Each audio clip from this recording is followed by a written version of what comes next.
தமிழ் சினிமாவின் முதல் super star என்ற ஒரு புகழ் வெளிச்சத்தில் இருந்தவர் மறைந்த தியாகராஜ பாகவதர். அவருடைய வாழ்க்கை வரலாற்று படமான காந்தாவுக்கு தடை கோரி தியாகராஜ பாகவதரின் பேரன் தற்பொழுது வழக்கு தொடர்ந்திருக்கிறார்.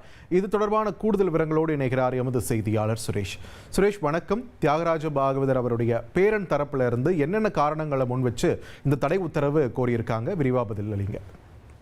வணக்கம். தமிழ் திரையுலகின் முதல் சூப்பர் ஸ்டார் எம்.கே. தியாகராஜ பாகவதருடைய வாழ்க்கையை அடிப்படையாக கொண்டு காந்தா என்ற திரைப்படமானது தயாரிக்கப்பட்டு வருகிறது.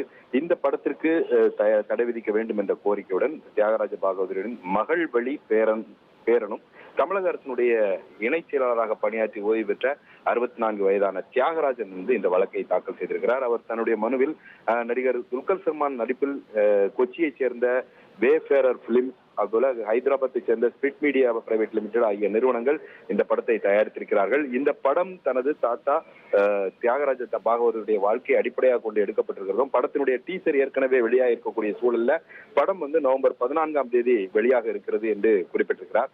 பிரபலங்களுடைய வாழ்க்கையே படமாக இருப்பதாக இருந்தால் அவர்களுடைய சட்டப்பூர்வ வாரிசுகளிடம் அனுமதி பெற வேண்டும் என்றும் அந்த மனுவில் அவர் தெரிவித்திருக்கிறார். படத்தில் கதாபாத்திரங்களுடைய பெயர்களை மாற்றியிருந்தாலும் கூட அதனை மக்கள் நினைவு கூற முடியும் என்றும், பாகவதர் ஒழுக்கமின்றி வாழ்ந்ததாகவும் கண் பார்வை இழந்ததாகவும் கடைசி காலத்தில் வறுமையில் சிக்கி கடனாளியாக இறந்ததாகவும் காட்சிகள் அமைக்கப்பட்டிருக்கின்றன. மாறாக அவர் சொந்தமாக பங்களா வைத்திருந்தார்.